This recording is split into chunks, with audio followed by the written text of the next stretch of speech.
اللهم إنا نحمدك ونستعينك ونستهديك ونؤمن بك ونتوكل عليك ونثني عليك الخير كله، نشكرك ولا نكفرك ونخلع ونترك من يفجرك.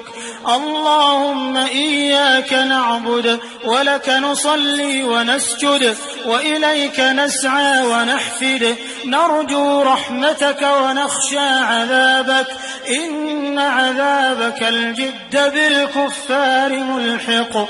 اللهم لك الحمد كله ولك الشكر كله وإليك يرجع الأمر كله. اللهم لك الحمد كالذي نقول وخيرا مما نقول، ولك الحمد كالذي تقول. لك الحمد حتى ترضى ولك الحمد إذا رضيت ولك الحمد بعد الرضا.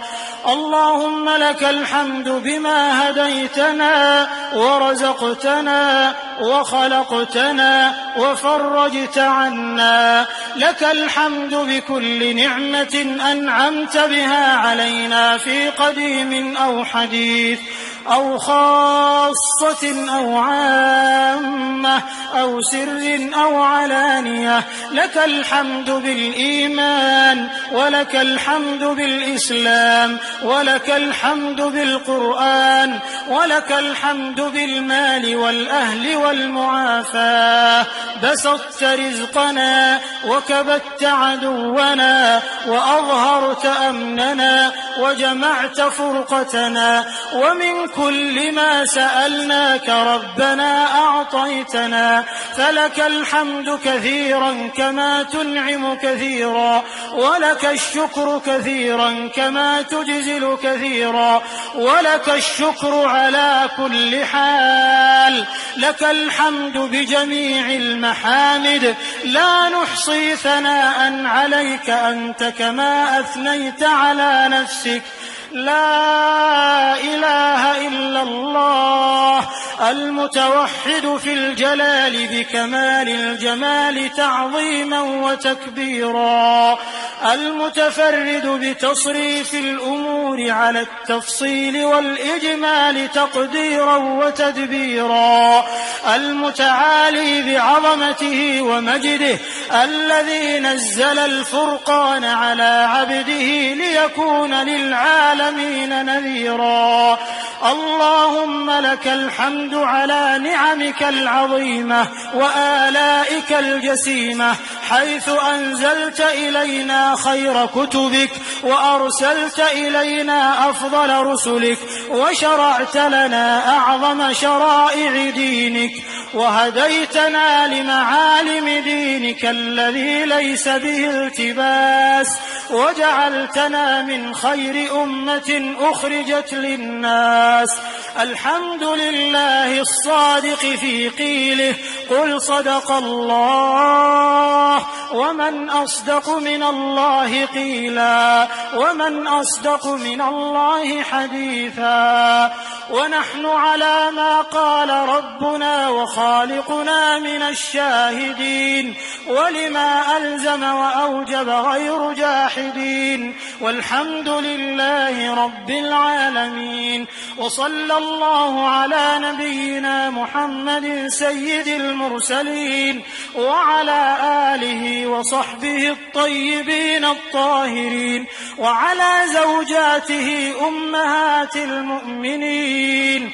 اللهم لك الحمد على ما يسرت لنا من صيام رمضان وقيامه، ولك الحمد على ما وفقتنا لإتمام القرآن وتلاوة كتابك العظيم الذي لا يأتيه الباطل من بين يديه ولا من خلفه، تنزيل من حكيم حميد. اللهم إنا عبيدك بنو عبيدك بنو إمائك نواصينا بيدك ماض فينا حكمك عدل فينا قضاؤك نسألك اللهم بكل اسم هو لك سميت به نفسك أو أنزلته في كتابك أو علمته أحدا من خلقك أو استأثرت به في علم الغيب عندك أن تجعل القرآن العظيم ربيع قلوبنا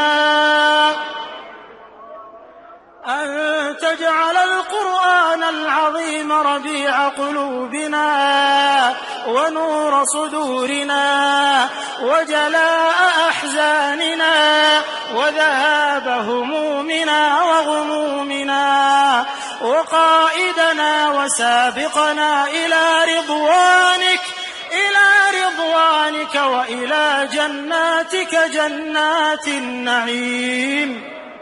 اللهم ذكرنا منه ما نسينا وعلمنا منه ما جهلنا وارزقنا تلاوته آناء الليل وأطراف النهار على الوجه الذي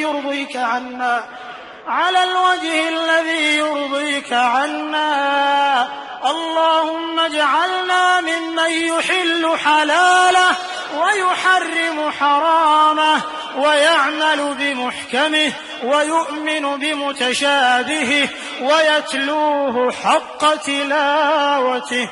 اللهم اجعلنا ممن يقيم حروفه وحدوده ولا تجعلنا ممن يقيم حروفه ويضيع حدوده يا حي يا قيوم.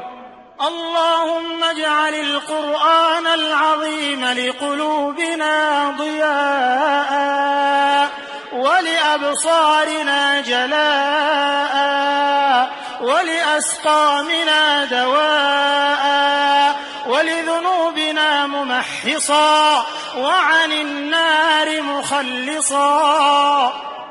اللهم ألبسنا به الحلل وأسكنا به الظلل وادفع عنا به النقم وزدنا فيه من النعم يا حي يا قيوم. اللهم اجعل القرآن العظيم شفيعنا وحجة لنا لا حجة علينا. اللهم اجعلنا عند ختمه من الفائزين واجعلنا فيه عند البلاء من الصابرين وعند النعماء من الشاكرين وإلى أعلى جناتك سابقين. اللهم اجعلنا من أهل القرآن الذين هم أهلك وخاصتك. اللهم اجعلنا ممن يقال له اقرأ وارقى ورتل كما كنت ترتل في الدنيا يا ذا الجلال والإكرام. اللهم اجعلنا ممن اتبع القرآن فقاده إلى رضوانك والجنة ولا تجعلنا ممن اتبعه القرآن فزج في قفاه إلى النار برحمتك يا أرحم الراحمين. اللهم انفعنا وارفعنا بالقرآن العظيم الذي رفعت مكانه وأيدت سلطانه وقلت يا أعز من قائل سبحانه فإذا قرأناه فاتبع قرآنه ثم إن علينا بيانه أحسن كتبك نظاما وأفصحها كلاما وأبينها حلالا وحراما. اللهم انقلنا بالقرآن الكريم من الشقاء إلى السعادة ومن النار إلى الجنة ومن الشقوة إلى الهداية ومن البدعة إلى السنة ومن أنواع الشرور كلها إلى أنواع الخير كلها يا حي يا قيوم. اللهم اقسم لنا من خشيتك ما تحول به بيننا وبين معصيتك، ومن طاعتك ما تبلغنا به جنتك، ومن اليقين ما تهون به علينا مصائب الدنيا، ومتعنا بأسماعنا وأبصارنا وقواتنا أبدا ما أحييتنا، واجعله الوارث منا، واجعل ثأرنا على من ظلمنا، وانصرنا على من عادانا، ولا تجعل مصيبتنا في ديننا، ولا تجعل الدنيا أكبر همنا ولا مبلغ علمنا ولا إلى النار مصيرنا، واجعل الجنة هي دارنا، ولا تسلط علينا بذنوبنا من لا يخافك ولا يرحمنا، برحمتك يا أرحم الراحمين.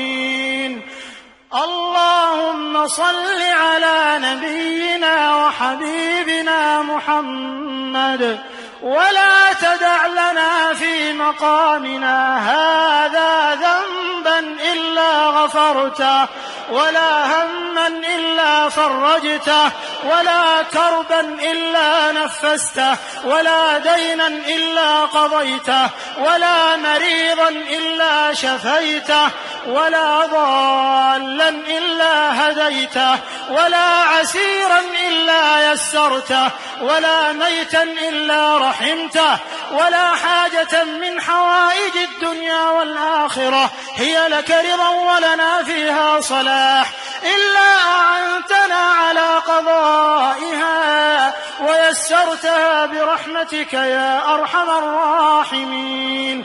اللهم إنا نسألك رضاك والجنة، ونعوذ بك اللهم من سخطك والنار. اللهم إنك عفو تحب العفو فاعف عنا. اللهم إنك عفو تحب العفو فاعف عنا. اللهم إنك عفو كريم تحب العفو فاعف عنا. اللهم أعز الإسلام والمسلمين، وأذل الشرك والمشركين، ودمر أعداء الدين، واجعل هذا البلد آمنا مطمئنا وسائر بلاد المسلمين. اللهم آمنا في أوطاننا، وأصلح أئمتنا وولاة أمورنا.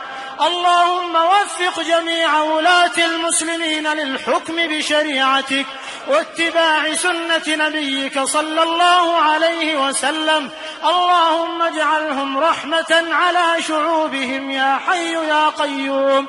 اللهم وفق إمامنا وولي أمرنا بتوفيقك، وأيده بتأييدك. اللهم وفقه لهداك، واجعل عمله في رضاك. اللهم هيئ له البطانة الصالحة التي تدله على الخير وتعينه عليه. اللهم كن له مؤيدا ونصيرا، واجعله لأوليائك معينا وظهيرا، وعلى أعدائك سيفا شهيرا. اللهم وفقه وإخوانه وأعوانه إلى ما فيه عز الإسلام وصلاح المسلمين. اللهم وما قدموا للإسلام والمسلمين فاجعله في موازين أعمالهم يا حي يا قيوم. اللهم يا ذا الحبل الشديد والأمر الرشيد، نسألك أن تؤمن فزعنا يوم الوعيد، وأن ترزقنا الجنة دار الخلود مع المقربين الشهود الركع السجود يا رحيم يا ودود. اللهم يا عالم الخفيات